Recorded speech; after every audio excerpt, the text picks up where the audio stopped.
Hola muchachos, ¿cómo están? Buenas tardes. Bueno, hemos tenido un cambio de horario. Yo voy a dictar los días jueves como ahora, la primera hora, y el profesor Yucra lo va a terminar haciendo el día sábado, ¿ya?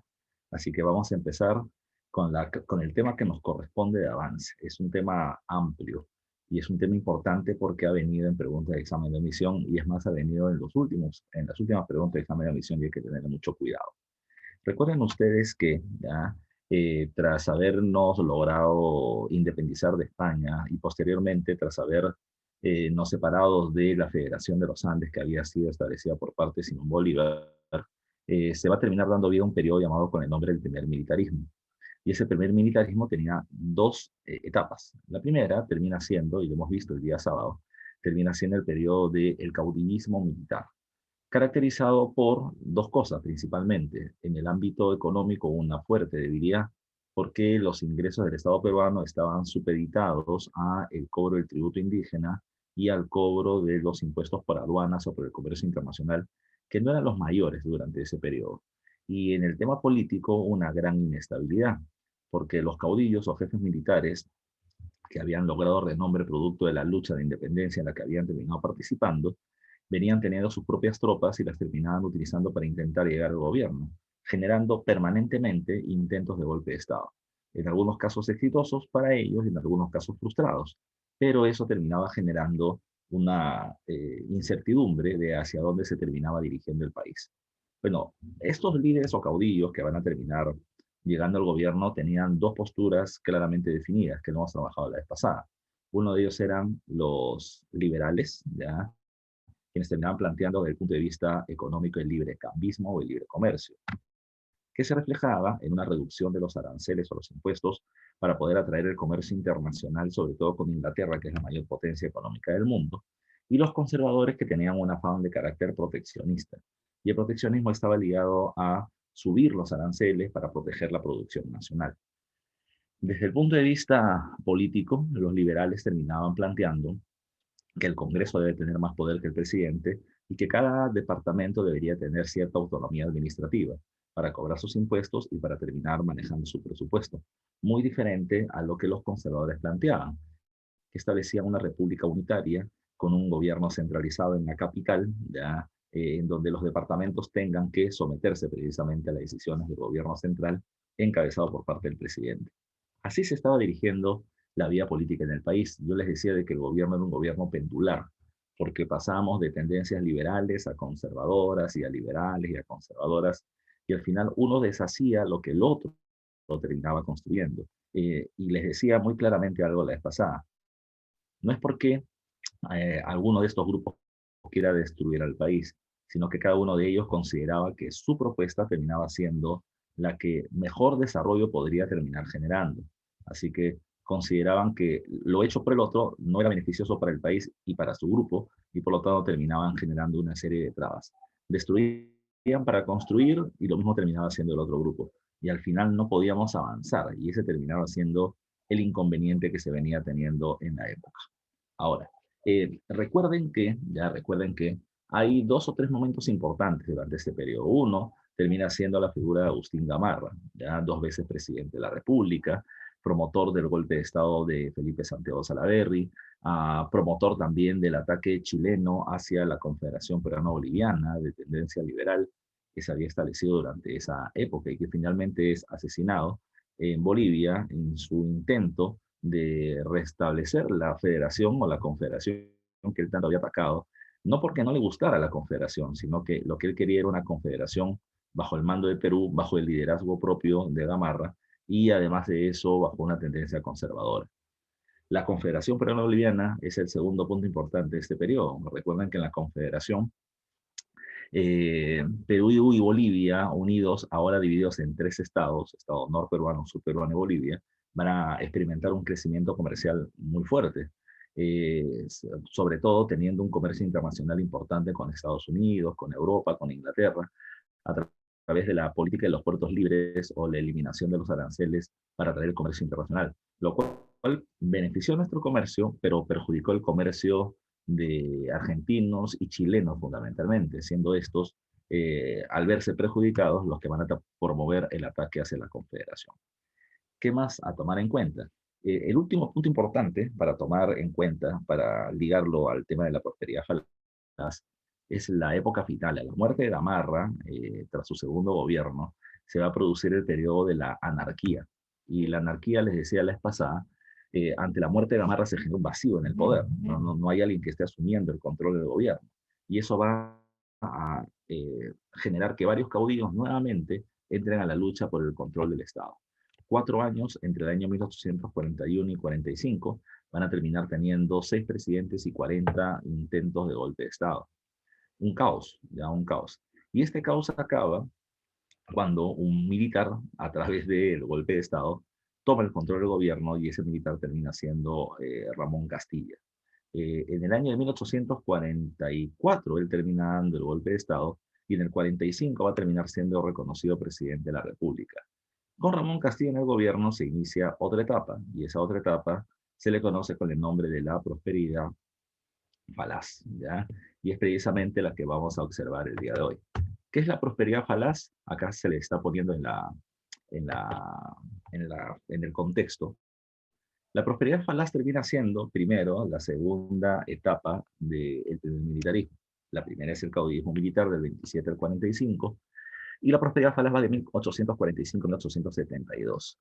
Esta denominación termina dando Jorge Basadre, historiador de la República, que se ve en el billete de 100 soles, y él lo que menciona es que el Perú había alcanzado un periodo de prosperidad, es decir, de crecimiento económico. Y ese crecimiento económico se debía a qué? Como dice acá, donde dice características económicas. Se tiene un crecimiento económico tremendo para este periodo, producto de la venta del guano, ¿ya?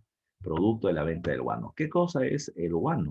Ya la vez pasada te lo había mencionado, pero vamos a recordarlo. El guano es excremento de aves. ¿Ya? Es excremento de aves. Mira, pero ¿por qué este excremento termina siendo importante?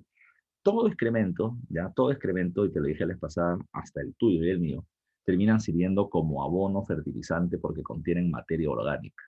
Pero de manera particular, el excremento de aves como el piquero y el guanay contiene una gran concentración de nitrato y fosfato, lo cual lo termina siendo muy poderoso en su olor, pero además de eso lo termina siendo muy poderoso como fertilizante. Eh, este recurso se ha usado en el Perú desde hace muchísimo tiempo atrás.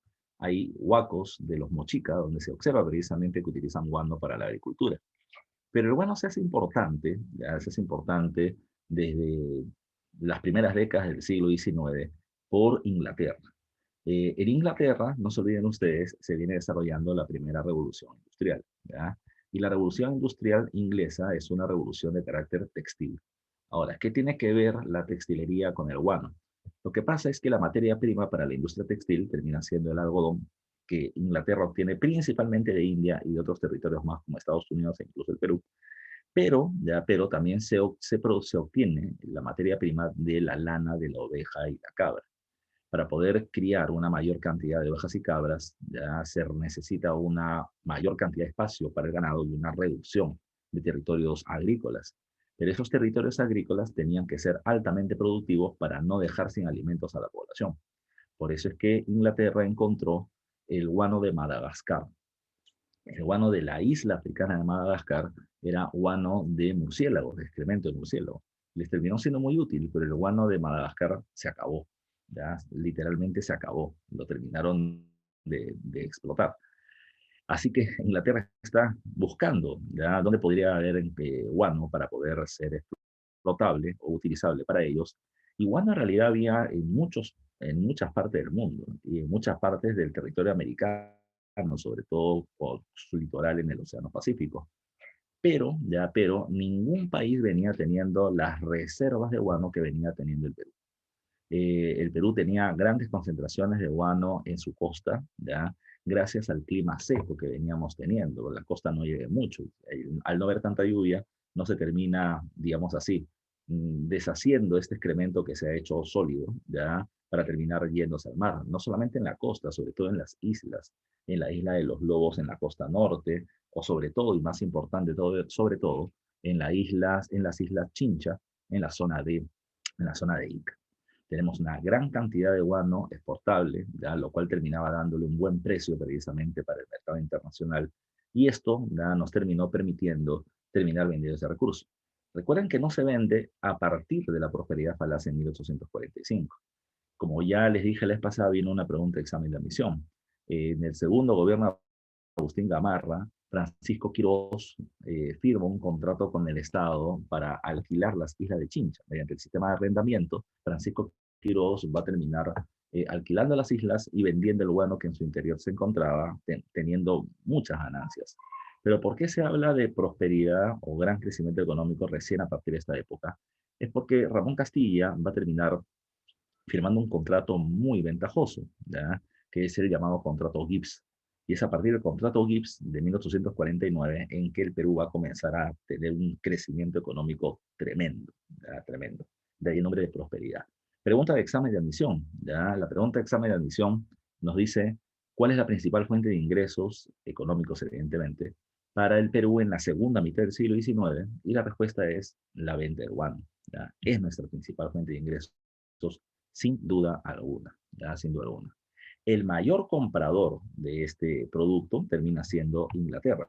Inglaterra compra más guano que todos los demás países juntos, pero no es el único comprador. Y es ahí donde viene esta segunda característica del contexto, ¿ya?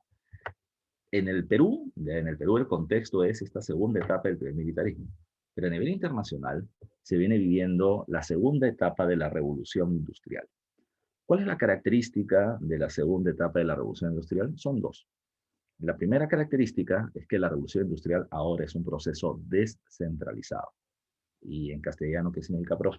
Que la primera revolución industrial solo se hizo en un país que es Inglaterra. La segunda revolución industrial se hace en varios países y en varios continentes. En ella se va a terminar encontrando Francia, Italia, Rusia, Suecia y demás, Italia. Pero también se encuentra Alemania y también Japón en el Asia y los Estados Unidos en Norteamérica. De tal manera que hay un montón de países industrializados. Y la segunda gran característica de la segunda fase de la revolución industrial es el desarrollo tecnocientífico o tecnológico y científico. La ciencia va a terminar permitiendo un gran avance de la tecnología y la economía para aquel entonces. Yo siempre pongo un ejemplo. El petróleo. El petróleo como petróleo no vale nada. ¿Ya? Ahora, si uno le termina poniendo aditivos, como el plomo, por ejemplo, va a terminar permitiendo la combustión, y esa combustión es la que va a terminar generándose o convirtiéndola en combustible fósil para mover las herramientas o los instrumentos o las máquinas de la segunda revolución industrial. De tal forma que permite, insisto, que muchos países se industrialicen. Y un montón de esos países industrializados va a terminar requiriendo de algo. ¿Qué cosa? La industrialización genera, y escuchen bien esto porque está ligado a varios temas más adelante, la industrialización genera un mayor uso de máquinas. Un mayor uso de máquinas. Pero no solamente eso, sino que el mayor uso de máquinas va a terminar generando también como consecuencia que haya menos puestos de trabajo para la población. Entonces hay un desarrollo científico y un fuerte desempleo. Y ese va a terminar siendo un inconveniente. ¿Por qué? Porque si la gente no tiene chamba y los alimentos se hacen muy caros, pero porque la gente no tiene para poder comprarlos, es posible que se promueva una rebelión o una revolución social. Más aún porque en esa segunda fase de la revolución industrial aparecen las ideologías, ¿ya? Pero las ideologías populares, el anarquismo, el socialismo, que plantean la destrucción del sistema. Entonces, es una necesidad para los países industrializados ya terminar entrando a una mejora en su producción agrícola, ¿ya? Para incrementar la producción de alimentos y reducir sus precios. Y una forma de terminar incrementando la producción de los alimentos era a través del uso del guano para producir o tener una mejor agricultura. De esa manera, el guano se hace muy popular, ¿ya? Muy popular en la medida de que es muy conocido y es muy requerido, ¿ya? Y es muy requerido. Y en la medida de que hay una gran demanda externa de guano por parte de estos países, entonces recuerda que el precio del guano se va a ir incrementando. Mientras que el precio del guano sube, las ganancias del Estado y de los comerciantes ligados al guano van a terminar incrementándose. Por eso seguimos hablando de la prosperidad. Ahora, ¿por qué esta prosperidad termina siendo falaz? La palabra falaz significa falso, ¿ya? Falso. Lo que pasa, ya lo que pasa, y te lo pongo en unas diapositivas posteriores, por si acaso, si no me falla la memoria.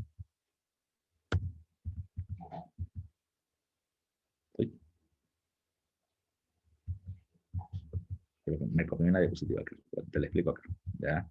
A ver, cuando hablamos de la palabra falaz o falso, recuerden, ¿por qué la prosperidad es falsa? Profe, si es objetiva, si hay un crecimiento económico porque se puede ver, porque se vende más vano, porque hay más ingresos, ya, etcétera.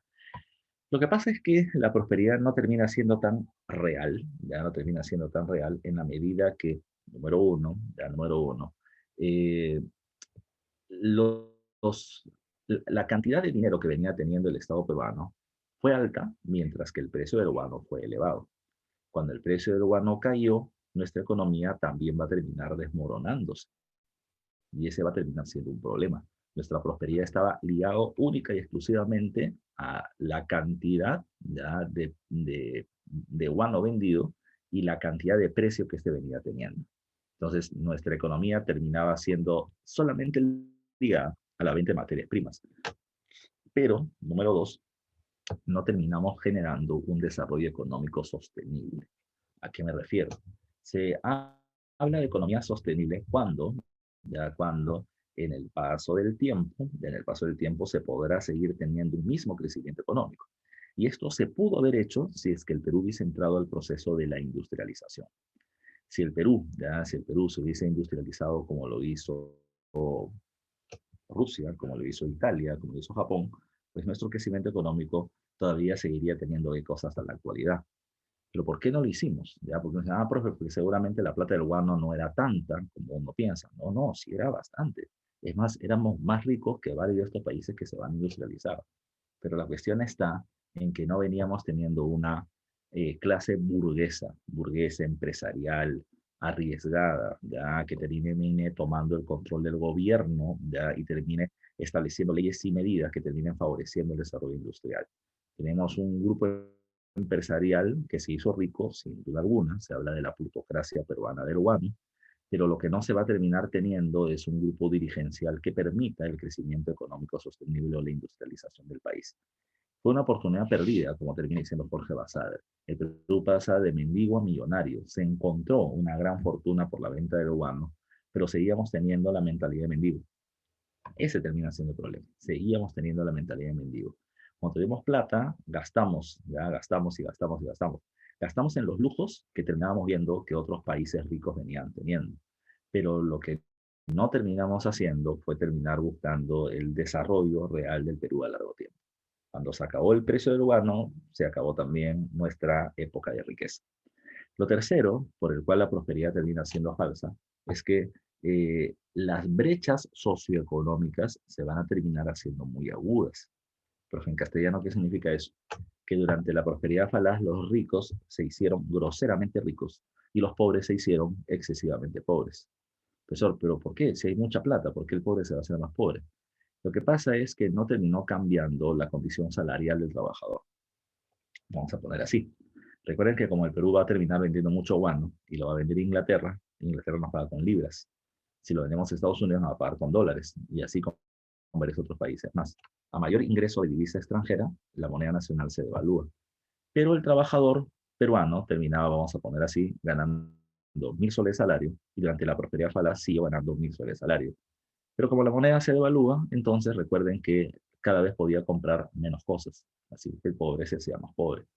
Las personas que tuvieron negocios directos o indirectos con el guano sí van a terminar teniendo muchas más propiedades, van a invertir en banca, van a invertir en la agricultura, etcétera. Se van a hacer más ricos, pero el pobre se hizo muy pobre y eso va a terminar generando complicaciones, ¿ya? Malestares políticos, por ejemplo. La población va a estar muy descontenta con la élite que los gobierna y eso va a ser aprovechado más adelante políticamente por un personaje que es, y espero lo recuerde, se llama Nicolás de Piérola, quien va a criticar a la élite peruana del guano y va a terminar capitalizando el malestar de la gente y teniendo, digamos así, con esto una plataforma política para hacerse conocido, por poner ejemplos. Ahora, otra cuestión a tomar en cuenta, ¿ya? ¿Por qué el guano nos termina generando tantas ganancias? Dice acá. Porque se viene teniendo bajos costos productivos. ¿Qué significa eso en castellano, profe? Lo que pasa es que el guano ya no requería de ningún tipo de proceso químico. O sea, el guano tal como estaba, ya tal como estaba, ¿qué cosa era? No sé si alguno de ustedes ha tenido alguna vez la mala suerte, ya que les haya terminado cayendo excremento de ave. Estás pasando por acá y una palomita te termina haciendo una gracia. El excremento de ave termina saliendo líquido, ¿ya? Líquido, pero rápidamente se va solidificando, ¿ya? Entonces, lo que veníamos teniendo acá en las islas y en el litoral peruano, era literalmente las islas cerros de excremento, ¿ya? Cerros de excremento. Cerros de excremento que se habían logrado solidificar en el paso del tiempo, y lo único que se tenía que hacer era terminar teniendo un trabajador con una lampa, ¿ya? Que termine lampeando precisamente el suelo como si estuviera sacando un poco de piedra, y lo terminaba tirando sobre una carretilla, y luego lo terminaba tirando a los barcos para poder venderlo al exterior. Se acabó, ya se acabó. Ahora, ¿cómo era utilizado esto como fertilizante? Cuando era llevado hacia otro lugar, simplemente lo terminaban haciendo soluble. Por eso dice ahí, en ese cartelito de venta de guano, soluble Pacific guano. ¿Ya? A esto le echabas agua, ya le echabas agua. Lo terminabas teniendo como una mezcla que parecía un poco de barro, le echabas sobre el campo y eso terminaba fertilizando el suelo. Entonces, el costo productivo es muy bajo, pero la demanda exterior es muy alta. Así que como muchos piden nuestro guano y somos el único vendedor, entonces el precio del guano se dispara y nosotros tendremos muchas ganancias. Ahora, ¿cómo se vende el guano? El guano se vende a través de diferentes mecanismos, ya diferentes mecanismos. El primero, ya lo vimos la vez pasada y te lo recordé hace un momento, es el arrendamiento de islas, ¿ya? Francisco Quirós alquila las islas Chincha y va a terminar extrayendo el guano y vendiéndolo luego. A partir de 1840 comienza el sistema de consignaciones, que es la consignación, el Estado se hace dueño del guano y lo va a terminar entregando comerciantes que lo venden hacia el exterior. En los primeros años, del año 40 al 49, los ingresos del Estado no eran muy altos porque los contratos estaban amarrados en realidad a intereses políticos, ¿ya? Pero a partir de 1849 con Castilla, cuando se firma el contrato Gibbs, el Estado peruano se hace el 80% del precio de venta del guano. De tal manera que si un comerciante vendía el guano a la tonelada a 100 libras, al Estado le correspondía 80. Si este comerciante era hábil y podía vender el guano a 200 dólares o a 200 libras la tonelada, al Estado le correspondía 160, no solo 80. Así que el hecho de terminar poniendo un porcentaje en el precio de venta va a terminar siendo muy, muy ventajoso para el Estado peruano. Finalmente, tras la guerra con España, que vamos a ver al final de esta clase, espero me dé tiempo, el gobierno decide entregar, porque el guano ya no venía teniendo el mismo precio por la incursión del salitre, el Estado decide entregar el comercio del guano a una sola empresa, y esa empresa se llama la Casa Dreyfus. ¿Ya? La Casa Dreyfus va a terminar ejerciendo el monopolio para la venta del guano en este tramo final, pero ya no termina siendo, digamos, el mismo tiempo que antes. ¿Ya? Segundo punto a tomar en consideración, cuando hablamos de la prosperidad falaz, hay que tomar en cuenta que no solamente está ligado esto a condiciones económicas, hay otros elementos más a tomar en cuenta también. En el aspecto político, hay que considerar algo. Cada vez que hay plata, hay mucha plata en el gobierno, siempre van a haber altos niveles de corrupción. Siempre que hay dinero va a haber corrupción, ¿ya? Pero en algunos momentos va a terminar siendo más evidente que en otros. Por ejemplo, acá hay una caricatura de un personaje que se hizo muy conocido en esta época, que se llama Willis, un inglés. Y Willis ya va a terminar poniendo varias caricaturas de la época de la prosperidad falaz, pero esta es una de las más conocidas. Se llama Qué mamada, así se llama, Qué mamada. ¿Ya? En la imagen se termina viendo la imagen de una vaca que tiene en su lomo ya visible el escudo nacional. ¿Ya? Y tú te das cuenta, esa vaca está enflaquecida, se le ven las costillas. Abajo hay una persona, y esa persona es el presidente José Rufino Echenique, que está bebiendo de las tetas, de las ubres de la vaca y la está evidentemente adelgazando. Mientras que al costado aparece un representante, que es Domingo Elías, ¿ya? Que es un político de la época, que está intentando liberar a la vaca del presidente Echenique, haciendo referencia a que hay alguien que está viviendo a expensas precisamente del gobierno o del país y sus recursos, ¿ya? Y alguien precisamente que lo termina queriendo liberar.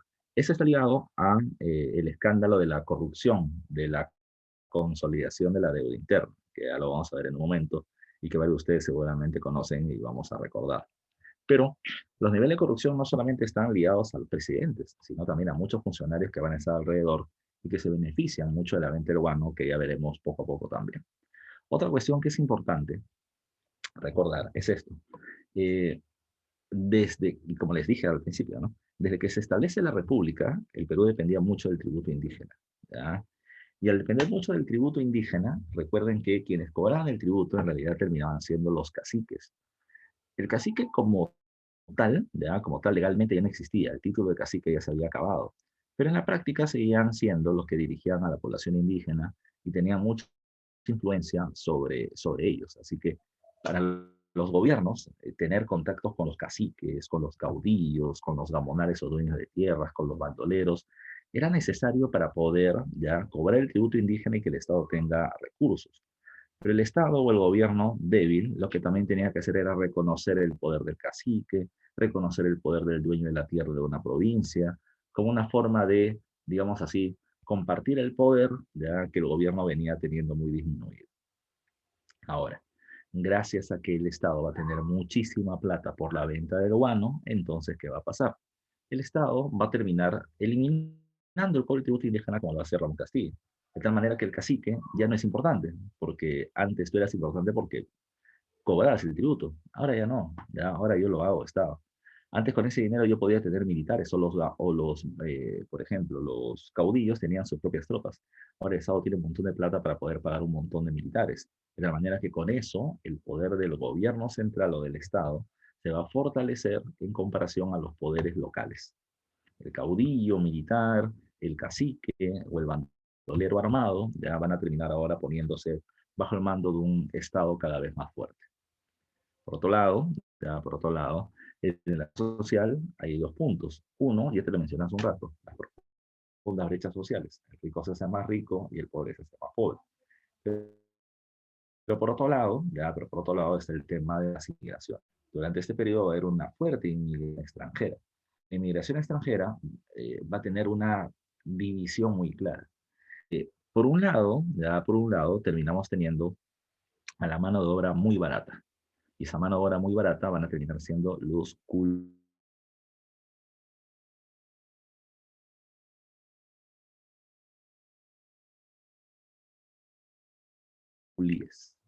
convencionales, terminaban sirviendo literalmente como cargadores y eran mano de obra barata porque llegaban desde el exterior. Eran, en este caso, fundamentalmente chinos, ya fundamentalmente del pueblo de Cantón, van a terminar llegando hacia el territorio peruano. Pero no llegan, los traen, ya los traen. Va a haber un grupo de empresarios llamados con el nombre de los comerciantes chineros que van a terminar trayendo a esta población. Los chinos vienen porque se había producido una rebelión llamada con el nombre de la rebelión de Taiping. ¿Ya? La rebelión de Taiping se había producido por parte de la población china en contra de la explotación feudal, ¿ya?, que había en el campo. Esa rebelión de los campesinos chinos fracasa. Y como fracasa, van a terminar siendo perseguidos para ser asesinados por parte del gobierno. Y es ahí comerciantes peruanos aparecen y les van a terminar diciendo, mira, yo te voy a terminar liberando de esta persecución y te voy a terminar llevando a trabajar en un lugar que se llama Perú. ¿Dónde queda Perú, señor? No te interesa, chino, no te interesa, yo te voy a llevar. Y para que veas que esto no termina siendo falso, te voy a hacer firmar un contrato de trabajo para los próximos 3 años y te voy a dar un mes de adelanto de sueldo para que veas que no es falso. Estamos día jueves como hoy, el día domingo aparece mi barco en el puerto y todos los que han firmado el contrato vengan para poder llevarlos. Y si tienen familiares o amigos que también quieren viajar, tráiganlos y nos los llevamos a todos. De esa manera, se va a terminar generando una tremenda cantidad de migración china, ¿ya? Que venían como obreros asalariados. Pero en realidad, y esto hay que tomar en cuenta porque se pregunta el examen de admisión, en realidad el chino venía como, eh, primero, era traído para poder extraer el guano de las islas. Pero como no venía teniendo mucha fuerza física para eso, al final terminaron sirviendo como reemplazo de la mano de obra negra, ya la mano de obra esclava o ex esclava, en el territorio peruano, ya en las haciendas de la costa norte del Perú. Así vino una pregunta, ya, ¿a dónde van a terminar siendo, en dónde van a ser principalmente utilizados laboralmente los chinos? Y van a ser en las haciendas azucareras que están en la costa norte del Perú. Entonces, el chino venía con un contrato al cual se le conoce con el nombre del enganche. ¿Por qué se le llamaba así? ¿Ya? ¿Por qué se le llamaba así? Porque en el contrato del enganche se establecía de que este era un obrero asalariado y que iba a tener un salario mensual y que iba a trabajar 3 años. Pero también se le terminaba poniendo que el viaje de China a Perú lo tenían que costear ellos y se iba a terminar descontando progresivamente su salario. Segundo, que si tenían una deuda ya contraída con el empleador al culminar su tiempo de contrato, tenían que quedarse a trabajar hasta que paguen la deuda. Y esto es lo que normalmente terminaba sucediendo. Los chinos venían a trabajar 3 años y al final, por la deuda que tenían que trabajar 2 años más, 3 años más, 5 años más, generando una fuerte explotación laboral. Pero se habla que los chinos van a terminar teniendo una condición de casi semi-esclavos durante su condición de trabajo en el Perú.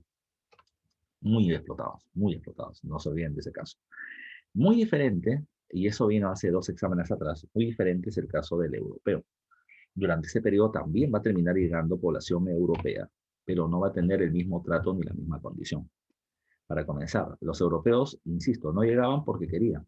Y no llegaban, como en el caso de los chinos, porque veía un grupo de gente y los terminaba trayendo. No, sino que había un acuerdo diplomático.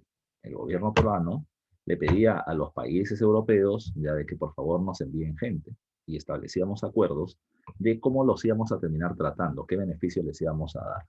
Pero la pregunta es, ¿y por qué? ¿Y por qué esta forma especial de tratar al europeo? Bueno, no se olviden varias cosas a tomar en consideración. Primero, los países europeos están en plena industrialización. Y lo que acá se terminaba discutiendo era por qué ellos son industrializados y nosotros no. Durante el gobierno del presidente José Rufino Echenique, que vamos a llegar a ver en un rato, se terminó haciendo una conferencia, digamos así, un conversatorio de los presidentes de América Latina acerca de una pregunta básica. ¿Por qué Estados Unidos es un país industrializado y tiene progreso y los países de América Latina no? Y la respuesta que se dio, ¿sabes cuál es? Que Estados Unidos ha progresado porque no tiene indios. ¿Por qué? Porque Estados Unidos en su avance de las costas del Atlántico hacia el Pacífico ya ha ido arrasando ya con la población nativa, quitándole sus tierras y asesinando a la población nativa. Entonces, al tener una mayoría blanca, eso terminó generando su desarrollo industrial, por su mayor capacidad de conocimientos y de entendimiento. Entonces, nosotros supuestamente éramos atrasados porque teníamos mucho indio, ya mucho indio. Pues mira, ese era el concepto del cual terminaban partiendo los gobernantes, ya partían del hecho de que la población indígena terminaba siendo una raza degenerada, degenerada no en el aspecto sexual, ya, sino degenerada en el hecho de que no habían terminado alcanzando un mayor desarrollo en la escala del progreso. Degenerar en la medida de que, por ejemplo, el indio americano o el indio peruano consumía mucho alcohol, ya mucho aguardiente, consumía coca, hoja de coca, y esto lo había embrutecido en comparación precisamente a los incas. Una cosa era inca y otra cosa era indio. El indio, no, el indio era atrasado y generaba nuestro atraso. Los países como Argentina, ¿qué van a hacer? Ante esa premisa de que el indio era el que generaba el atraso, los argentinos van a terminar agarrando a su población indígena y los van a terminar llevando a la sierra de Argentina, que es la zona de Tucumán. Y la zona del puerto, la zona costeña, la van a terminar ahora habitando con europeos. Promueven la migración europea para que ellos, una raza industrial occidental, ya más educada, más inteligentes, vengan y terminen trayéndonos su tecnología, sus conocimientos y ayuden a explotar nuestros recursos. Ese terminaba siendo el concepto, que es lo que le estoy poniendo por acá. Ellos venían como una mano de obra técnica, tecnificada, que venían a ayudar a explotar los recursos que veníamos teniendo. En Chile fue más agresivo. El gobierno chileno comienza una política de exterminio, de asesinato de los mapuches y los araucanos, que es la población indígena nativa. Y en el caso peruano, el presidente Echenique va a hacer otra cosa. Echenique va a decir, bien, ya la raza indígena es atrasada, pero es atrasada porque tiene sangre indígena. Entonces, ¿qué vamos a hacer? Traigamos europeos que nos ayuden a explotar nuestros recursos por sus conocimientos técnicos, pero también traigámoslos para que se crucen con nosotros, de tal manera que un huancaíno ya se puede cruzar con una alemana o una prusiana y su hijo va a terminar siendo mestizo, pero no mestizo por el color de piel, ya, sino mestizo porque va a tener mitad de sangre europea avanzada, mitad de sangre indígena atrasada. Entonces ese hijo ya no será bruto como el padre, será medio bruto, ¿no? ¿Ya? Este hijo va a terminar teniendo hijos con una italiana, ¿ya? Entonces ya tendrá 3/4 partes de sangre italiana, tendrá 3/4 partes de raza o de sangre superior y 1/4 parte de sangre indígena o 1/4 de bruto. Y así poco a poco vamos a terminar diluyendo o debilitando esta sangre que nos termina atrasando. Eso es lo que terminaba pensando el gobierno, eso es lo que pensaban los intelectuales, porque también hay que tomar en cuenta que eso era promovido por Europa. Desde Europa se estaba promoviendo el llamado neodarwinismo, y el neodarwinismo terminaba planteando de que había una suerte de selección natural de razas. Algunas razas eran superiores, otras inferiores. Unas estaban ligadas al progreso, la raza blanca, y otros al atraso, como la raza indígena, negra o demás. Entonces, ese es el concepto que la élite intelectual del mundo promovía y que, digamos así, la periferia mundial, nosotros terminábamos aceptando. ¿Ya? Entonces, en ningún momento el gobierno iba a terminar haciendo políticas públicas para terminar promoviendo el desarrollo real de la población indígena nativa. Simplemente llegaba a la conclusión que eran brutos y por lo tanto hay que ir eliminándolos poco a poco. ¿Ya? Lamentablemente así terminaba siendo el Perú y estaba ligado a este proceso. Ahora, ¿qué más hay que tomar en cuenta? Pregunta de examen de admisión. ¿En qué gastó el Estado, principalmente los ingresos que tuvo por la venta del guano? Entonces, hay que recordar esto. Se tuvo mucha plata, ya, mucha plata. Pero hay un ranking, ya que le estoy poniendo con check, ya, con check, en lo que principalmente el Estado va a terminar ganando y en lo que el Estado va a terminar gastando. Ante la pregunta de en qué gastó principalmente, la respuesta es en lo que le estoy poniendo ahí primero, en el incremento y manutención de la burocracia civil. Ramón Castilla, y estoy hablando de varios gobernantes, y ya luego simplemente te lo voy a terminar mencionando cuando estemos hablando en clase. Ramón Castilla consideraba esto. El Perú es un país grande, territorialmente hablando, ¿ya? Pero tiene un estado muy pequeño. ¿Qué significa eso? ¿Ya? ¿Qué significa eso? Que el Estado, es decir, las instituciones que dirigen el gobierno, no terminan teniendo presencia en todo el país. Por eso es que el cacique, el gamonal, el bandolero eran muy poderosos en sus provincias. Entonces, ¿qué cosa es lo que hay que hacer? Lo que hay que hacer es tener una presencia del gobierno en todos los rincones del país. ¿Y cómo se va a terminar haciendo eso? A través de, por ejemplo, la fundación de municipios, alcaldías, de alcaldías en las diferentes departamentos y provincias, ¿ya? Y localidades. Pero para poder construir muchos municipios se tenía que pensar en tres gastos. Uno, el palacio municipal, ¿ya? Se tenía que tener una sede de gobierno. Construirla era un gasto. Segundo, los salarios de la burocracia, del alcalde, de los concejales, de los asesores, del juez de paz y un montón de funcionarios más. Y tercero, el presupuesto que se le tiene que dar al municipio para que pueda hacer obras. ¿De dónde podía salir toda esa plata? Y es ahí donde entraba la importancia del guano. Es recién gracias al guano que se puede terminar haciendo ese tipo de inversión, fortaleciendo el Estado en las provincias y debilitando los poderes locales. ¿Ya? Ahora, ¿qué más hay que tomar en cuenta? Cuando Ramón Castilla piensa eso y lo hace en su primer gobierno, hay que tomar en cuenta que Castilla venía de una época previa de caos. Antes de 1845, donde Castilla asume el gobierno, recuerda que veníamos teniendo el periodo de la anarquía militar. Entre 1841 y 45, 4 años de caos, 6 presidentes, 40 intentos de golpe de Estado, como te había dicho. Entonces, Castilla decía, ¿cómo puedo frenar esta situación? Castilla era conservador, ¿ya? Castilla era conservador. Y sabía que los liberales iban a hacer la bronca. A menos que, y eso es lo interesante, lo importante y lo trascendente de Castilla, que Ramón Castilla decidió repartir los ingresos del Estado. Como el Perú venía teniendo mucha plata por la venta del guano, ¿qué hizo Ramón Castilla? Ramón Castilla, número uno, va a terminar estableciendo una ley que se conoce con el nombre de la Ley de la Consolidación de la Deuda Interna, que ya la veremos luego. Y con eso va a poder manejar el dinero del guano, devolviendo dinero a quienes hayan prestado plata para la lucha de independencia. Y va a beneficiar así a sus amigos conservadores como a los opositores liberales. Y de esa manera, repartiendo plata, los liberales estaban contentos.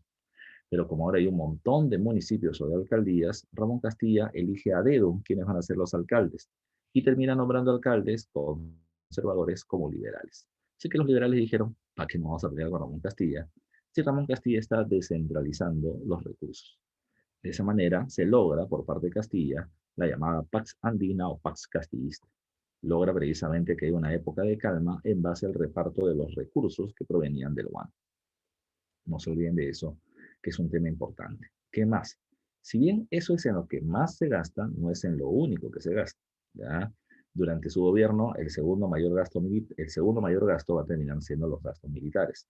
Entiéndase, por ejemplo, los gastos de los salarios de los militares, como también hay que tomar en cuenta el gasto de la compra de armamentos. El Perú se va a terminar convirtiendo en la tercera potencia militar de América, solo superada por parte de los Estados Unidos y del Brasil. O sea, estamos hablando de palabras mayores, ya de palabras mayores. Pero todo esto ligado a las ganancias del UAN. También se va a terminar utilizando dinero en las obras públicas, sobre todo en la construcción de ferrocarriles y sobre todo en la época final, en el gobierno de José Balta, que es donde se va a invertir mucho en eso. Ya eso lo vemos todavía en la próxima clase.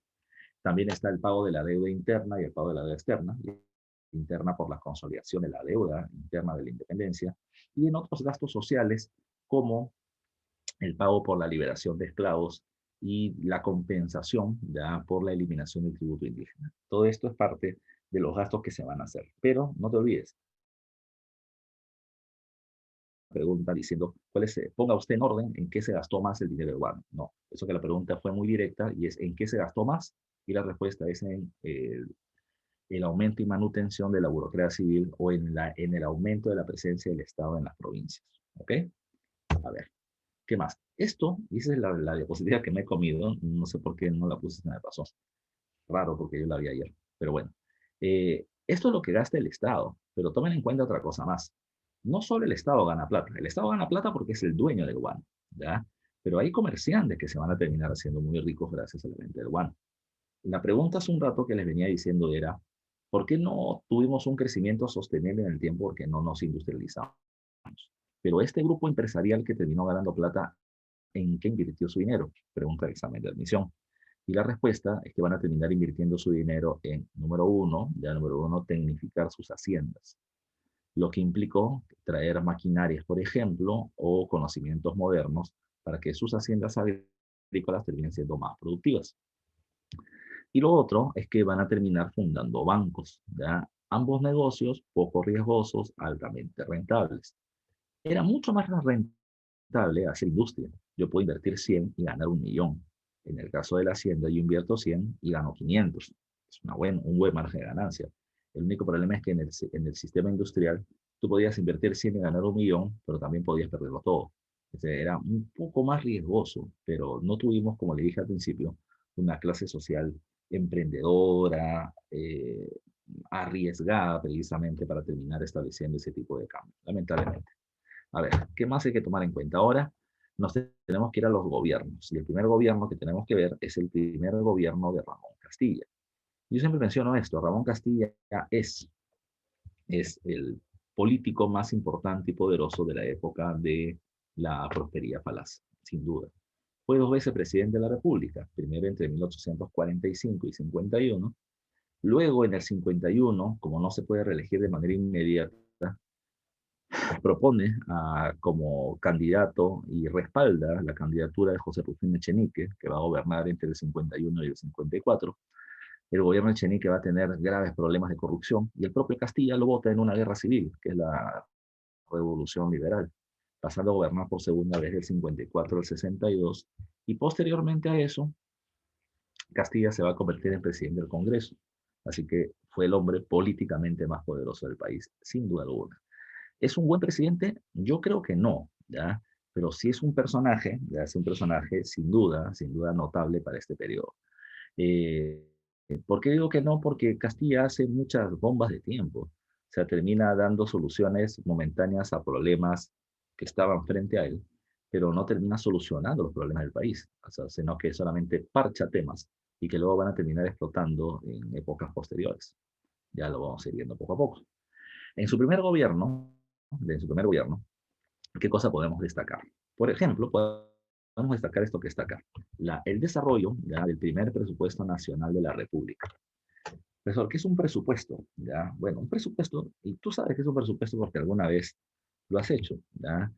Por ejemplo, yo supongo que todos los que están en clase, ¿ya? Y todos los que van a ver este video, alguna vez su mamá, ¿ya? O su papá o su abuela les ha terminado diciendo, vayan al mercado, anda a comprar para poder hacer el almuerzo. Y te mandan una listita, ya diciendo, vas a terminar comprando un kilo de arroz que te cuesta 3,60 y vas a terminar comprando un kilo de azúcar que te cuesta 2,10 soles te va a terminar comprando perejil 20 céntimos y te terminan poniendo los precios justos de lo que vas a terminar gastando y te dan el dinero justito, de tal manera que no le saques cutra ni para el caramelo, ¿ya? Pero la cuestión es que ese es un presupuesto. Un presupuesto implica ya que se viene teniendo una suficiente cantidad de dinero para poder saber cómo lo vamos a terminar distribuyendo. El Perú, hasta antes de Castilla, había vivido permanentemente en déficit. Déficit. Siempre estábamos en rojo, siempre estábamos en deuda, le debíamos a la casera del mercado. Pero a partir de la venta del guano mediante el sistema de consignaciones, el Estado peruano va a comenzar a tener superávit. ¿Ya? Y como tiene mucha plata, recién a partir de ese momento podemos hacer un presupuesto decente. Segundo, como el gobierno comienza a tener plata, es ahí donde Castilla va a terminar repartiendo el dinero del guano. Y lo reparte como a través de la ley de la consolidación de la deuda interna. Repito, Castilla decía, a ver, si Castilla fuese rey, él hubiese podido agarrar el dinero del Estado y lo hubiese podido repartir como quisiera, porque sería parte de la llamada caja real, es el dinero del rey. Pero él no es rey, es presidente. Así que él va a hacer una ley que no te plantea que todos aquellos que hayan prestado plata para la lucha de independencia se les va a terminar devolviendo el dinero siempre y cuando tengan un documento, un papel de deuda que muestren precisamente los préstamos que han hecho. Entonces Castilla evalúa de que la deuda por la independencia era de 22 millones de pesos aproximadamente. ¿Ya? Castilla, en su primer gobierno, va a terminar pagando 15 de esos 22 millones. Faltan 7 por pagar. ¿Ya? Lo que buscaba Ramón Castilla con eso era qué cosa. Yo le voy a dar plata a los empresarios nacionales. Los voy a dotar de capitales para que puedan entrar en el proceso de industrialización.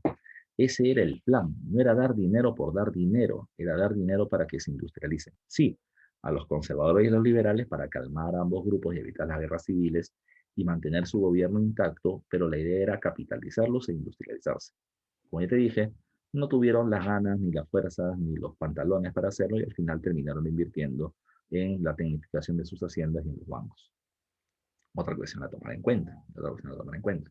La otra cuestión a tomar en cuenta, y te lo dije hace un rato, es la firma del contrato GIPS bajo el sistema de consignación. Castilla dijo, ahora, a partir de ahora me van a terminar pagando un porcentaje. El 80% del precio de venta del guano lo va a terminar ganando el Estado peruano. Ahora, lo que se requería era un empresario o una empresa que termine garantizando una gran cantidad de guano o de venta de guano al exterior. ¿Qué es lo que terminaban pidiendo los consumidores extranjeros? Pedían de que con quien se haga negocios venga teniendo todas las, digamos, toda la reglamentación o todos los elementos en regla para poder tener negocios factibles con ellos, en castellano. Se venía pidiendo de que terminen teniendo barcos para poder transportar los productos y asegurar la entrega en el tiempo adecuado, que terminen teniendo cuentas bancarias para hacer los depósitos y además para saber que la empresa no es una empresa fantasma, etcétera. Y quien terminó teniendo esos requisitos fue la casa Gibbs and Sons de Inglaterra. Ellos aceptaron ese 80% que planteaba el Estado y Castilla pues está contento con ellos y le va a dar el negocio. Gibbs vende guano a todos los países del mundo menos a dos. ¿Ya? No le puede vender guano ni a Francia ni a los Estados Unidos. ¿Por qué? Porque para Francia había otra casa comercial que era la casa Allier, que ya venía trabajando de antes, y para Estados Unidos se le terminó dando el beneficio a los empresarios peruanos que están organizados en la Sociedad de Consignatarios Nacionales. Todos los demás países, Gibbs vendía. Pero hay que tomar en cuenta que en realidad no importaban todos los demás países, importaba uno de esos, Inglaterra, que compraba más guano que todos los demás países juntos. ¿Ya? Así que esa terminaba siendo su importancia. ¿Ya? Su importancia. Ahora, el otro dato que ya te había dicho también, se promueve la inmigración china, que principalmente van a las haciendas azucareras de la costa norte, como reemplazo de la población negra que venía liberándose. Por eso el negro se venía liberando porque había rebeliones, no. Recuerden que San Martín había establecido la ley de libertad de vientres, o la ley de vientres simplemente, que establecía que los hijos de los esclavos eran libres, pero para poder ejercer su libertad necesitaban tener la mayoría de edad, y la mayoría de edad era 21 años. A partir de 1842, el número de negros jóvenes fuertes ya se estaba yendo de las haciendas, o estaban pidiendo salarios precisamente como trabajadores, así que se venía beneficiando al hacendado, trayéndole una mano de obra mucho más barata que terminaba siendo el chino. Por otro lado, se va a terminar estableciendo también durante el gobierno de Castilla la construcción de una gran cantidad de escuelas. Ya hay una política de reforma educativa. Pero ya están otros dos elementos más. Por ejemplo, se produce lo que es conocido con el nombre de el tercer debate doctrinario o tercer ciclo de debates políticos nacionales. A ver, profe, tercer ciclo, ¿cómo es eso? ¿Había un primero y un segundo? Sí, y lo hemos visto en clase anteriormente. El primer debate se hace durante el protectorado de San Martín, en donde se establece o se discute qué tipo de gobierno debería tener el Perú, y se discutía si deberíamos ser una república o una monarquía. Como espero lo recuerdes, se estableció que el Perú iba a ser una república. El segundo debate terminó siendo qué tipo de república íbamos a hacer. Si una república federal, como planteaban los liberales, o una república unitaria, como planteaban los conservadores. Finalmente se terminó teniendo esta cuestión de gobierno pendular y pasábamos de gobierno liberal a conservador. Pero el tercer debate, que se va a hacer durante la época de Castilla, abarca muchos temas, ¿ya? Abarca muchos temas. Uno de ellos es el matrimonio, ¿ya? El matrimonio debería ser religioso, civil, etcétera, ¿ya? Pero, por otro lado, el punto más importante de los debates terminó siendo el derecho al voto de los analfabetos. El grupo conservador dirigido por Bartolomé Herrera terminaba planteando que el analfabeto, al no saber leer y escribir, termina siendo manipulable en el momento de terminar emitiendo su voto para elegir a un representante en el gobierno. Por esa misma situación, no vota por conciencia porque no tiene educación y por eso mismo no debería participar de las decisiones del gobierno. El gobierno solamente se le debe dejar a aquellos que vienen teniendo educación y conocimientos. Por eso es que los conservadores hablaban de la llamada soberanía de la inteligencia, ¿ya? Vota el que sabe leer y escribir y gobierna aquel que viene teniendo una profesión, ¿ya? Mientras que el bando de los liberales, ¿ya? Dirigidos por parte de Benito Lazo y Pedro Gálvez, terminaban planteando otra cosa. Ellos terminaban planteando que la máxima ley del Estado peruano es la Constitución. Y la Constitución establece, ya la Constitución establece que todos somos iguales ante la ley, ¿ya? Entonces, si todos somos iguales, no se puede terminar discriminando a aquel que no sepa leer y escribir. Peor aún, ya, peor aún, no se le puede discriminar, ¿por qué? Porque el saber leer y escribir es algo que uno consigue a través del sistema educativo. Y la educación, ya, y la educación en el Perú, la termina brindando el Estado. Entonces, si el Estado no me brinda el derecho, ya, de saber leer y escribir, entonces no me puede terminar quitando un derecho, que es precisamente el derecho al voto. El Estado sería discriminatorio. Pero por otro lado, terminaban planteando un concepto llamado como la soberanía popular. Es el pueblo quien define el gobierno a través de su voto, de toda la población por igual, y que puede participar en el gobierno cualquier persona, no solamente aquellos que hayan tenido el privilegio de poder tener estudios porque son parte de una élite. Esta idea de los liberales, finalmente, es la que se impone y la población indígena va a terminar teniendo, indígena digo, porque la mayoría de los analfabetos eran indígenas de la zona de la sierra rural. Entonces, se terminó manteniendo el derecho al voto precisamente para esta población hasta 1895, que se hace otro reglamento electoral, una nueva ley electoral durante la época del presidente Pierola en su segundo gobierno. Otra cuestión más, como ya te decía, producto de la venta urbana y las ganancias que va a terminar teniendo no solo el Estado, sino varios empresarios ligados a estos, mucha gente o la gente de plata, ¿qué es lo que va a hacer? Se va a comenzar a construir casonas, ¿ya? Casonas, casas de lujo, ¿ya? Casas de lujo. Y estas casas de lujo se encontraban en Lima, entre Chorrillos y Barranco principalmente, era la zona pituca de Lima, ¿ya? Pero estas casotas que se van a construir van a terminar teniendo un montón de productos de lujo en su interior importados, de Francia, de Italia, de Inglaterra y etcétera. Pero no solamente eso, ya no solamente eso, sino que el hecho de hacer ese tipo de gastos y además de eso, fiestas, banquetes y demás, terminan sirviendo para terminar mostrando, digamos así, su modernidad, porque están utilizando recursos del exterior, ¿ya? Y su diferenciación social en base o con referencia precisamente al sector popular común y corriente. Ahora, si es que la gente de la élite hace ese tipo de gastos como una forma de modernidad y distinción social, por otro lado hay que tomar en cuenta que el gobierno peruano también va a intentar hacer lo mismo. El Estado peruano va a intentar desmarcarse de los otros gobiernos de América Latina, diciendo, yo tengo plata, tú no la tienes. Por eso es que yo puedo terminar haciendo algunos gastos fuera de lo normal. Por ejemplo, en el primer gobierno de Castilla vamos a terminar teniendo el primer ferrocarril de América del Sur. ¿Ya? No lo tiene Argentina, no lo tiene Brasil, no lo tiene Chile, solamente lo tiene el Perú. Y es el ferrocarril Lima-Callao. Eso, ¿por qué el ferrocarril Lima-Callao era importante? Lo que pasa es que a nivel internacional, no se olviden, estamos en plena revolución industrial. Y los países industrializados, ¿ya? O la cantidad de kilómetros de carretera o de vías ferroviarias construidas era un indicador del progreso que venía teniendo un país. En ese caso, si eso era lo que terminaba haciendo que un país era moderno y avanzado, entonces el Perú decía, yo también puedo tener ferrocarriles porque tengo plata. Pero hay un gran problema. ¿El ferrocarril para qué servía? ¿Cuál era su utilidad real? La utilidad real del ferrocarril es que este servía para poder dinamizar el mercado interno. Es decir, yo terminaba construyendo un ferrocarril que va de una ciudad A una ciudad B, para que los productos que acá termino generando sean vendidos en este lugar. Y en este lugar también se abran negocios para poder venderlos en esta ciudad A. Entonces, esa era la lógica, promover el desarrollo industrial, los negocios y los puestos de trabajo. Pero en el Perú no fue así. Nuestro ferrocarril servía para qué? El ferrocarril iba hacia el puerto para poder traer los productos de lujo que se venían desde el exterior para terminar siendo utilizados por la élite económica del WAN. Pero no era para una cuestión de promover un comercio interno o un comercio internacional. No, no, no solamente era que nos queríamos tirar la pana, que podíamos comprar un ferrocarril.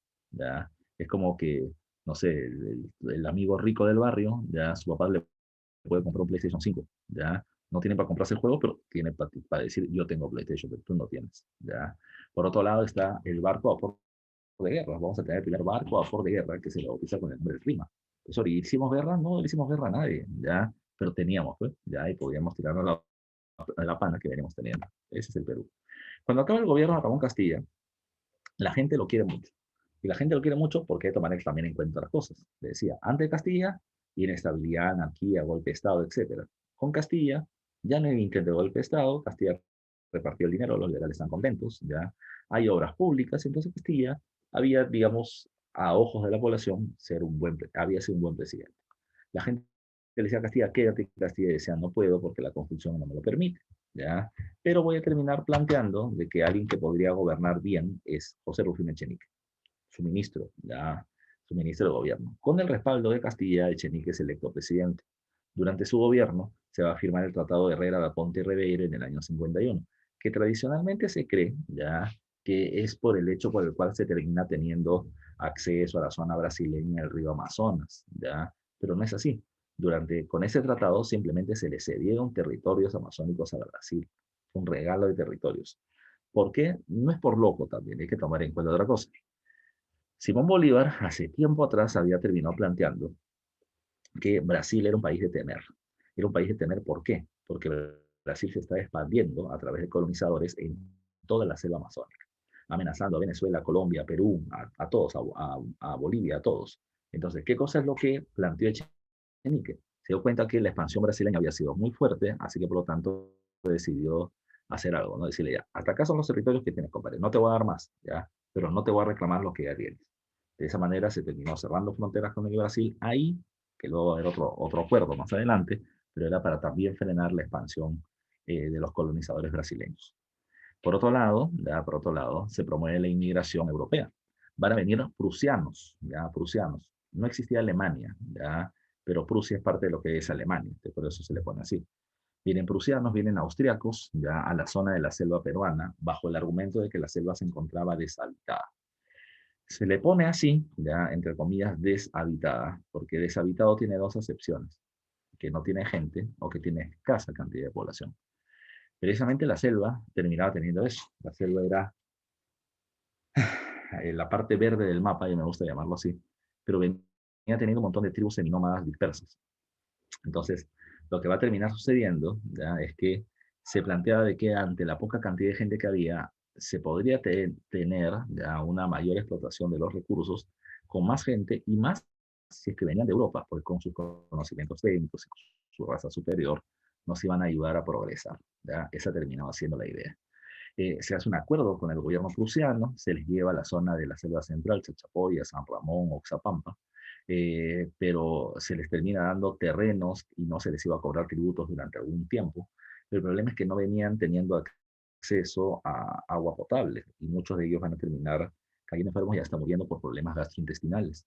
Le van a pedir literalmente auxilio a su gobierno, a esta población, y el gobierno prusiano se los lleva, no sin antes mandarnos una carta al gobierno peruano, carta en la que nos terminaba diciendo que el Perú había terminado perdiendo una oportunidad de oro de progresar con esta raza industriosa, con esta raza blanca superior. Pero que bueno, como no los he sabido aprovechar, me voy y me llevo a mi gente. Así más o menos terminó siendo esta carta muy especial, ¿no? Porque ellos se sentían superiores en este concepto del darwinismo social y nosotros nos sentíamos inferiores, por eso los terminábamos trayendo. Otra cuestión a tomar en cuenta. El caso más emblemático del gobierno de José Rufino Echenique termina siendo el escándalo de la consolidación de la deuda interna. Te dije hace un rato, ¿eh? Castilla había terminado pagando 15 de 22 millones de pesos. Faltaban 7 por pagar. De los 7 millones restantes, Echenique, en su tercer año de gobierno, había pagado 17 millones de pesos. 10 millones de más. ¿Verdad? 10 millones de más. Y esto va a terminar siendo denunciado por parte de un liberal llamado Domingo Elías, que había contratado un espacio en el diario El Comercio para poder hacer esa denuncia. Domingo Elías no solamente denuncia que se estaba pagando de más y que se estaba dilapidando, malgastando el dinero del Estado, sino saca la lista de los beneficiados. Y la mayoría de estos beneficiados eran conservadores como el propio presidente Echenique. Entonces, la población terminó sobreentendiendo algo bien simple. Los conservadores son corruptos, ¿ya? Y los liberales son buena gente. Con eso, Domingo Elías, que tenía ambiciones presidenciales, tiene, digamos así, una gran ventaja para poder llegar al gobierno. Y Domingo Elías comienza, y yo siempre digo, a hacer digamos, lo más correcto. Domingo Elías se fue a las provincias y terminaba teniendo reuniones con las poblaciones, les preguntaba qué tipo de gobierno o qué tipo de leyes podían hacerse de una nueva constitución para el Perú, y la gente le respondía. Entonces él estaba haciendo un trabajo lento y correcto. Y ahí es ahí donde pierde Domingo Elías. ¿Por qué? Porque al frente venía teniendo a alguien mucho más vivo, por así decirlo, ¿ya? En términos, en términos peruanos mucho más criollo, mucho más pendenciero, que es Ramón Castilla. Ramón Castilla, ante esta situación, ¿qué cosa fue lo que hizo? Ramón Castilla lo único que hizo fue algo bien simple. Ramón Castilla terminó poniendo un estrado en el centro de Lima, ya terminó convocando a la población y les terminó diciendo a todos, ya a todos que lo perdonen. Y la gente dijo, sí, ¿por qué te vamos a perdonar, Ramón? ¿Qué has hecho tú? Bueno, perdóname porque yo he terminado sugiriendo de que quien debería gobernar es José Rufino Echenique. Entonces yo he cometido el error de proponerlo como presidente. Pero la gente dijo, ah, sí, te has equivocado. Por eso les pido perdón, pero además les pido su apoyo. Ya les pido su apoyo para poder sacarlo del gobierno. Y la gente dice, ah, mira, Castilla ha sido un buen presidente, se da cuenta que ha cometido un error y ahora quiere subsanarlo. Entonces, Castilla, haz lo que tú consideres correcto. ¿Ya? Castilla, con la aprobación popular, termina buscando un golpe de Estado contra José Rufino Echenique, que se termina transformando en una guerra civil. Esa guerra civil se le conoce con el nombre de la Revolución Liberal, ¿ya? La Revolución Liberal. Eso, pero ¿por qué liberal si Castilla es conservador? Es que conservador ahora es mala gente. Conservador es corrupto, conservador es ladrón. No podía Castilla hablar de una revolución conservadora. Él habla de una revolución liberal. Él habla de una revolución liberal y esa revolución liberal va a terminar siendo la que lo lleva a él a tomar el control del gobierno. ¿Ya? Ramón Castilla derrota a José Rufino Echenique, pero en plena guerra civil para poder conseguir el respaldo de la población indígena y la población negra, Ramón Castilla propone la eliminación del tributo indígena y la abolición de la esclavitud. Con eso gana un mayor respaldo social y eso le va a terminar apuntalando más rápidamente la victoria que va a tener contra Echenique. Echenique no es asesinado, por si acaso.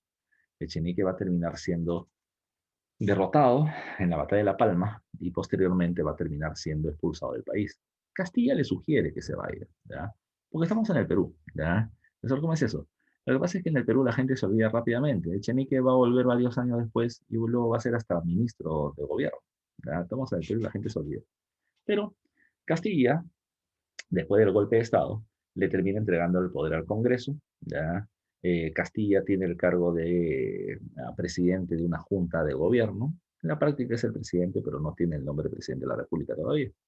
Esa junta de gobierno ha promovido una nueva constitución y esa nueva constitución va a terminar siendo establecida, promulgada en 1856.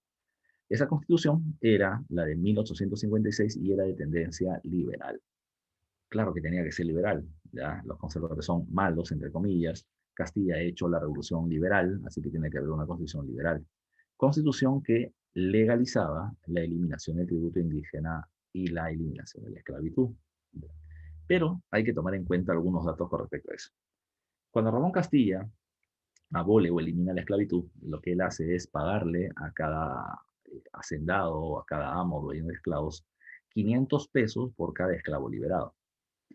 Hay que tomar en cuenta que digamos, la gente poderosa venía teniendo no una o dos esclavos, venía teniendo cientos ya, de esclavos. Domingo Elías, por ejemplo, que es el que había terminado con su denuncia tumbándose al gobierno de Chenique, tenía más de 1.500 esclavos, 1.400, entre 1.400 y 1.600. Y le pagaron 500 pesos por cada uno y es un montón de plata, un montón de plata. Ramón Castilla lo que está haciendo es lo mismo que en su primer gobierno, repartiendo el dinero del guano para terminar evitando los problemas entre liberales y conservadores. Lo segundo, cuando Ramón Castilla elimina el tributo indígena, Ramón Castilla está haciendo del Perú, y ahí me gusta decir esta palabra, haciéndolo un país guano dependiente. El Perú va a terminar dependiendo del guano porque elimina un tributo. El tributo indígena ahora era más o menos como el 6% del presupuesto nacional. Todo lo demás venía del guano, así que se podía dejar de cobrar. Pero lo que Ramón Castilla no entendía es que el precio del guano en algún momento iba a terminar cayendo. Y lo mejor que pudo haber hecho hubiese sido establecer un tributo general, ¿ya? Un tributo general, un tributo nacional, un tributo ciudadano para todas las personas. Seas negro, blanco, indio, pagas 5 soles de impuestos mensuales, no importa, ya no importa. ¿Por qué digo eso? Porque cuando se acaba las ganancias del guano, y se quiere comenzar a cobrar nuevamente tributos a la población indígena va a terminar considerando que es una restitución del tributo indígena y sienten que es un abuso en su contra y por eso es que se van a terminar generando problemas, ¿ya? No se olviden de eso. Por eso, ¿ya? Por eso es que hubiese sido más correcto que Ramón Castilla tome una decisión pensando en el futuro y no solamente para que el público lo aplauda como el liberador de los esclavos, ¿ya? Y ese va a terminar siendo un problema después. ¿Qué va a suceder? ¿Ya? ¿Qué va a suceder? Bueno, después de esta constitución, Castilla es ya elegido con el cargo de presidente de la República, teniendo que jurar ante la Constitución liberal. Pero en los próximos años, Ramón Castilla va a hacer lo mismo de siempre. Limpia la imagen de los conservadores, así que poco a poco ya no eran tan malos, la población ya le caía mejor a los conservadores, y va a terminar haciendo una constitución de carácter moderada. Se le llama moderada porque va a beneficiar tanto a liberales como a conservadores. Y esta constitución moderada, la de 1860, es la constitución que mayor tiempo de vigencia va a tener en la historia del Perú. Va a durar hasta 1920, hasta que Leguía en el oncenio le termina cambiando. Otro dato a tomar en consideración. Durante el gobierno de Castilla ya se va a terminar estableciendo un conflicto uh, político y militar, pero que no llega a una guerra armada con Ecuador. ¿Ya? ¿Qué pasó? Ya, ¿qué pasó? Estamos en la época del imperialismo. Los países industrializados ya están buscando asegurarse el control de mercados y recursos. Y un caso especial terminó siendo Francia, por ejemplo, que invade a México por una deuda que no le venía pagando. Y otro caso especial terminó siendo Inglaterra. Mira, muchos países de América Latina tenían deuda externa. El Perú también no tenía, ¿ya? Pero el Perú tenía un trato especial porque se suponía que podía pagar las deudas en la medida que había plata por el lugar. En el caso de Ecuador no fue así, ¿ya? Ecuador tenía una deuda con empresarios ingleses respaldados por el gobierno de Inglaterra. Y lo que va a terminar diciendo Inglaterra es lo siguiente. Ecuador, me pagas la deuda que me tienes con dinero, o si no me la pagas con territorios, ¿ya? Con territorios. Y el gobierno ecuatoriano de turno en ese momento dijo, bueno, como no hay plata, ya entonces vamos a darle territorios a Inglaterra. El problema terminó siendo que terminaron cediendo territorios del Ecuador y del Perú que ellos reclamaban como suyos, aunque eran nuestros, ¿ya? Y esto va a terminar siendo un problema. ¿Por qué? El primer problema fue en el mismo Ecuador, ¿ya? Diferentes oficiales, militares, caudillos militares, no están de acuerdo con la cesión de territorios y van a terminar promoviendo una guerra civil dentro del Ecuador para poder tumbarse el gobierno que había hecho esa medida. Pero cuando el Perú se enteró que se habían cedido territorios peruanos para poder pagar la deuda ecuatoriana, pues el gobierno de Ramón Castilla terminó movilizando sus tropas a través de barcos al puerto de Guayaquil. Nos pusimos al frente de Guayaquil ya, y le dijimos a Ecuador, o me solucionan ese problema o los invado. Pero como Ecuador venía teniendo su propia bronca interna, ¿qué cosa es lo que hizo el Perú? El Perú terminó desembarcando sus tropas en el puerto de Guayaquil y le dijo, mira, ya desembarqué, tengo suficiente fuerza para pegarte, así que o solucionas el problema o los termino atacando. Ante este caso, uno de estos militares caudillos, que es Flores, no me acuerdo ahorita el nombre, pero Flores tiene un acuerdo con Ramón Castilla. Castilla le venía diciendo, mira, ¿cuál es el problema del Ecuador? Si tú fueras gobernante, ¿tú terminarías entregando territorios? No, ya perfecto. Entonces Ramón Castilla hizo un acuerdo con él. Ese acuerdo se llama el Tratado de Mapasinghe. Y el Tratado de Mapasinghe, ¿qué se establecía? Que se le terminaba dando recursos a Flores para que termine solucionando el problema del Ecuador, o sea, para que él sea presidente. Y una vez presidente, se niegue a ceder territorios peruanos y ecuatorianos. Sobre la deuda que se venía teniendo en Inglaterra, no te preocupes, Perú iba a terminar dando una parte del dinero para que puedan terminar pagando dicha deuda. ¿Ya? O sea que el Perú, buena gente encima, que le estaba regalando nuestros territorios, el Perú va y le soluciona problemas económicos al Ecuador. El Perú tuvo en ese momento la oportunidad histórica de arrasar al Ecuador, ¿ya? De absorber al Ecuador si quería. Teníamos las tropas y Ecuador venía teniendo la debilidad para poder ser absorbido. Pero el Perú, bien buena gente, terminó haciendo todo lo contrario. Bueno, era parte de la hermandad hispanoamericana o latinoamericana que terminaba proponiendo también Ramón Castilla. Pero es parte de lo que sucedió en esa época. Por otro lado, sucedió también otro evento. Para 1859, ya, para 1859 aparece en los diarios, en los medios de prensa de circulación nacional, toda una campaña política ya, a favor de los llamados hijos del Perú. Entonces, ¿quiénes eran esos? Los hijos del Perú eran los empresarios nacionales que en su mayoría eran hacendados, pero que querían tener el negocio del guano en sus manos. Y ellos van a terminar dando un argumento bien simple. El argumento es este. El Perú, ya el Perú, es el dueño de uno de los recursos más importantes del mundo que termina siendo el guano. Pero ¿quién explota el guano? La casa Gibbs. ¿Y de dónde son los Gibbs? De Inglaterra. Entonces, el argumento de ellos era que el guano es del Perú y debe ser explotado en beneficio de los peruanos. Entonces, bajo ese argumento, que es lo que ellos van a terminar proponiendo, que el guano sea manejado por los peruanos en favor de la población peruana. Como te digo que se hace toda una campaña publicitaria a través de los medios de prensa, la gente va asumiendo esto como cierto, ¿ya? Entonces la gente apoya y aprueba y promueve esta posición. Y van a meter una presión política, mediática muy fuerte contra el gobierno. Castilla, para poder evitarse, digamos así, la oposición interna, termina anulando el contrato Gibbs que se venía teniendo con los ingleses y le da el contrato del comercio guanero a la Sociedad Peruana de Consignatarios, creando así la plutocracia peruana del guano. Está bien, tenemos ahora un grupo de peruanos muy enriquecidos por el negocio guano, lo cual termina siendo aceptable, pero lo que también hay que tomar en cuenta, ya, lo que también hay que tomar en cuenta es que se hizo por esta presión mediática que se va a terminar realizando durante este periodo. ¿Qué más hay que tomar en cuenta durante el gobierno de Castilla? Bueno, se van a terminar haciendo un montón de gastos absurdos. Bueno, se va a terminar teniendo el ferrocarril Lima Chorrillos. Chorrillos no era un puerto ni para el comercio, era solamente para que la gente pituca de Lima termine teniendo una forma rápida de poder llegar a sus casas lujosas de Chorrillos y Barranco. Se va a terminar, por ejemplo, poniendo alumbrado público a gas y además de eso se va a terminar poniendo agua potable en el centro de Lima. El alumbrado público a gas es algo que no venía teniendo cualquier país en el mundo, eso solamente lo venían teniendo Londres, Inglaterra, ya lo venía teniendo París, Francia, y ahora lo venía teniendo Lima, Perú. ¿Por qué Perú tenía eso? Porque teníamos plata por el guano y lo estábamos gastando en cosas como esta. Peruanadas de la época, ya peruanadas de la época. Ahora, cuando el gobierno de Castilla acaba en el año 1862, entra el gobierno Miguel San Román. ¿Ya? San Román va a gobernar muy poquito tiempo porque fallece el tío. ¿Ya? En su gobierno se termina estableciendo el sol como moneda nacional, el sistema bimetálico, pero no hay mucha cosa que hablar de él. Cuando muere el presidente San Román, por lógica, quien tiene que asumir el control del gobierno es el vicepresidente de la República. El primer vicepresidente de la República se llamaba Juan Peset y se encontraba en ese momento en Europa. ¿Ya? Juan Peset tuvo que regresar al Perú de emergencia rápidamente y asumir la presidencia de la República. ¿Ya?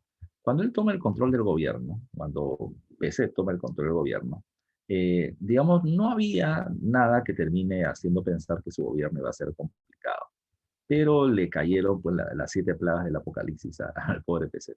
¿Qué va a pasar con Peset? En su gobierno, lo más destacado es que se va a terminar produciendo la invasión española sobre nuestro territorio. Y esa invasión española va a terminar generando una guerra en el año 1865 al 66. Te explico, ya te explico qué cosa fue lo que sucedió. A ver, Juan Peset, ya Juan Peset, siendo presidente de la República, termina, digamos, dando así un permiso para la misión científica española. ¿Ya? La misión científica española. Profesor, ¿cómo es esto? ¿Ya? ¿Cómo es esto? Mira tú. Misiones científicas venían teniendo la mayoría de países industrializados para ese periodo, pero además también Perú venía teniendo una misión científica para aquel entonces.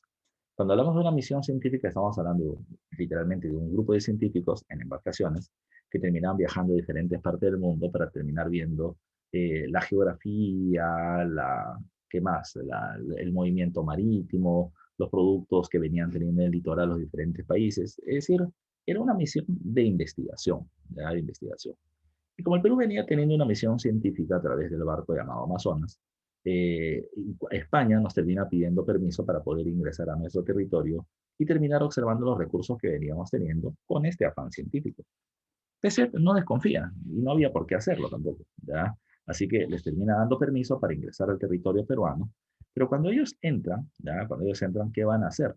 Van a terminar tomando el control de las islas Chincha. Y las islas Chincha son las que se encuentran en Chincha, en Ica, y era donde se terminaban concentrando la mayor cantidad de guano del Perú. ¿Ya? Cuando ellos toman el control de las islas, van a terminar argumentando lo siguiente, que el Perú les tenía una deuda muy antigua, producto de la capitulación de Ayacucho que no se había terminado pagando. Y por lo tanto, ya como no se terminó pagando esa deuda, ya ellos van a tomar el control de las islas hasta que esa deuda termine siendo pagada. ¿Ya? Esto que te acabo de decir termina siendo el pretexto principal que va a terminar utilizando España para establecer la invasión sobre el Perú. ¿Ya? Ahora, cuando se produce este evento, hay que enmarcarlo. ¿Dónde se produce esto? Bueno, esto se produce en el contexto del neocolonialismo o el imperialismo de la época. Los países industrializados están buscando recursos naturales, materias primas, asegurarse, asegurarse en mercados y el Perú y el guano peruano terminaba siendo uno de los referentes de donde se podría obtener muchos recursos. Por eso es que ellos van a terminar buscando tomar el control del guano, recolonizando el Perú dentro de este proceso de expansión colonial europea. Ahora, en el Perú, la gente se indigna. ¿Ya? ¿Por qué? Porque nos han invadido. Pero el presidente Peset no sabe qué hacer, no sabe si declarar la guerra a España o no. Entonces, tiene una posición medio tibia. Ya, críticas hay por todos lados. ¿Ya? Nadie está de acuerdo con la invasión española, pero nadie sabe qué hacer con particularidad.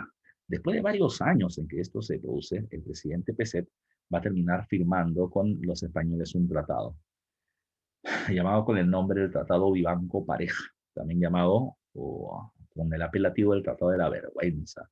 ¿Por qué? Porque el presidente Peset ya reconoce que existe la deuda de independencia y se compromete a pagarla, se compromete a pagarla, pero siempre y cuando los españoles se retiren del territorio peruano. ¿Por qué se habla del Tratado de la Vergüenza? Porque los opositores a esta van a terminar diciendo que Peset no está tomando las riendas del liderazgo peruano en ese proceso. Lo que él debería hacer es hacerle la guerra a España y no lo está haciendo. Ya, no lo está haciendo. Lo termina declarando como un gobernante débil y por eso es que va a terminar recibiendo un golpe de Estado. El golpe de Estado lo dirige Mariano Ignacio Prado desde Arequipa. quien va a terminar tomando el control del gobierno y automáticamente le declara la guerra a España. ¿Ya? En la declaración de guerra, Mariano Ignacio Prado va a terminar formando la Cuádruple Alianza. El Perú argumentaba de que España no venía a recolonizar el Perú, venía a recolonizar a todos los países de América del Sur con salida al mar. Eso implicaba Ecuador, Bolivia, Perú y Chile. Así que con ellos se firma un acuerdo defensivo contra España. Pero en realidad el único país que va a terminar peleando con nosotros termina siendo Chile. ¿Ya? Con Chile, ya Chile y Perú juntos van a terminar derrotando a los españoles en el combate adaptado. Y finalmente el Perú va a terminar derrotando a los españoles en el combate del Callao o el 2 de mayo, donde se termina rechazando la incursión de la escuadra española sobre nuestro territorio. Y además de eso se va a terminar teniendo la figura heroica del ministro José Gálvez Egusquiza, quien había organizado a la gente para terminar yendo hacia el Callao para poder apoyar a los militares que estaban en guerra. Cuando se acaba la guerra, Mariano Ignacio Prado es el héroe del Perú, ya había logrado vencer a los españoles y la gente lo respetaba mucho por eso. Pero por otro lado, Mariano Ignacio Prado termina pasando muy rápidamente de héroe a villano. ¿Por qué? Porque se logra ganar la guerra, pero en el contexto en el que España había terminado tomando el control de las Islas Chincha que había pasado, ¿ya? Como el guano peruano no se estaba vendiendo, ya no se estaba vendiendo en gran cantidad en Europa, ¿ya? ¿Qué había pasado? La demanda del guano era muy alta, ¿ya? La demanda del guano era muy alta, pero al ser muy escaso, el precio del guano había subido demasiado, ¿ya? ¿Eso qué cosa generó? Eso qué cosa generó. Esto terminó generando, ya recuerden ustedes,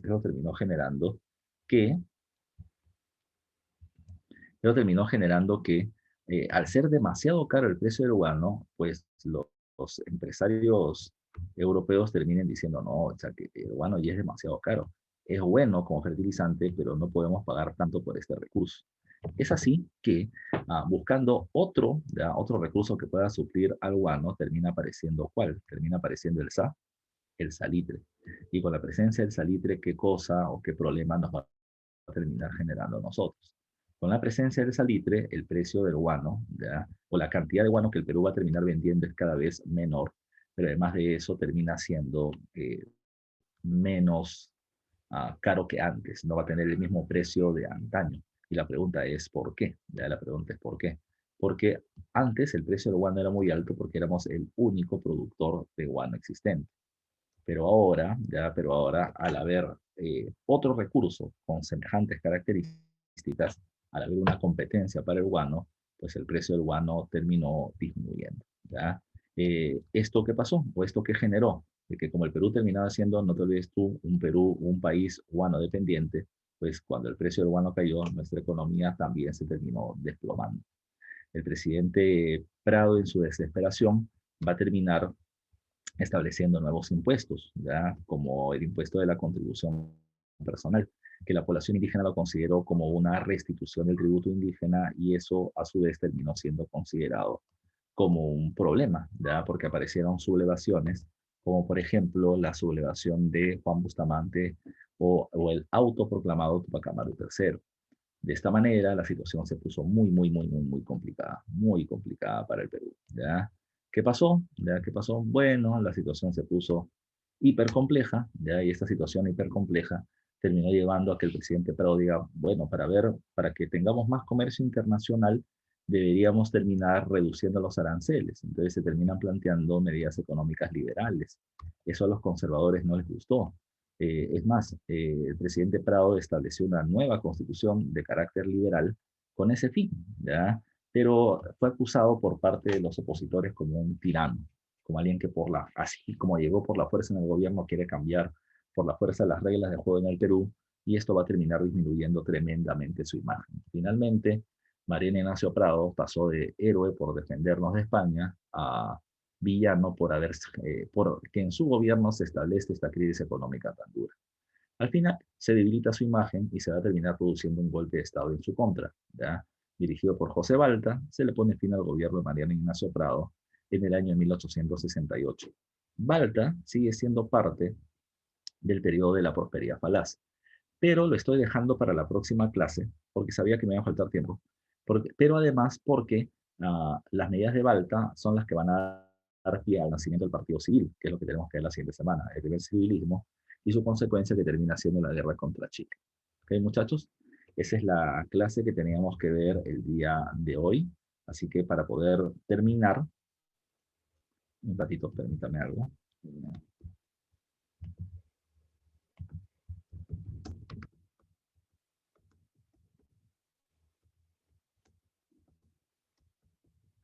Para poder culminar, le voy a terminar dando sus claves de la separata de la semana. ¿Ya? A a ver, Irán. ¿Está acá?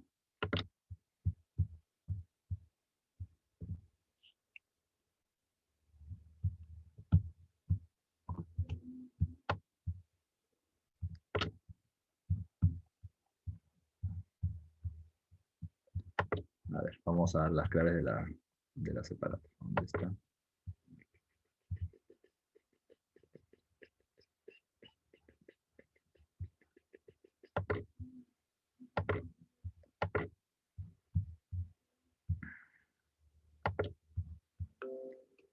Aquí está. Te voy a dar tus claves rapiditos. A ver.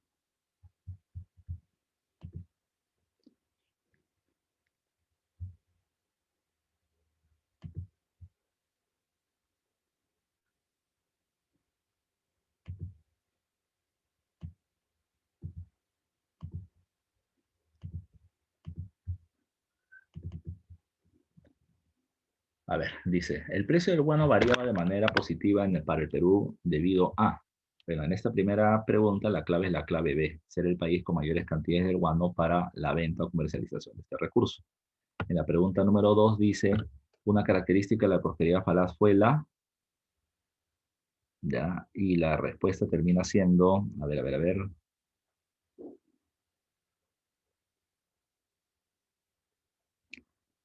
la mayor estabilidad política respecto a los años previos. ¿Ya? Esa es una de las características de la época. ¿Ya? En comparación a la época pasada, entonces lo que vamos a terminar teniendo es que no hay tantos golpes de Estado como en épocas anteriores. Dice, pregunta número 3, la prosperidad falaz hace referencia a y dice, si los empresarios nacionales no promovieron el desarrollo industrializador, entonces ¿en qué invirtieron principalmente? Y la respuesta es que van a invertir en la tecnificación de sus haciendas y en la fundación de bancos, que está en la alternativa B. Pregunta número 4. Durante la prosperidad falaz, los mayores gastos estatales que se utilizaron recursos provenientes de la venta del guano fueron destinados a.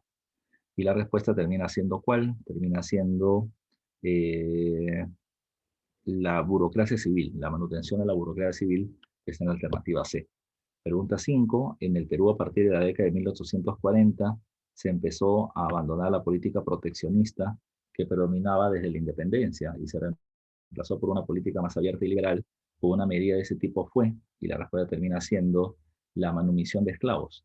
El hecho de liberar a los esclavos los terminaba metiendo dentro del mercado, ¿ya? Así que podían comprar y vender productos y eso era importante para su desarrollo, para el desarrollo del mercado nacional también.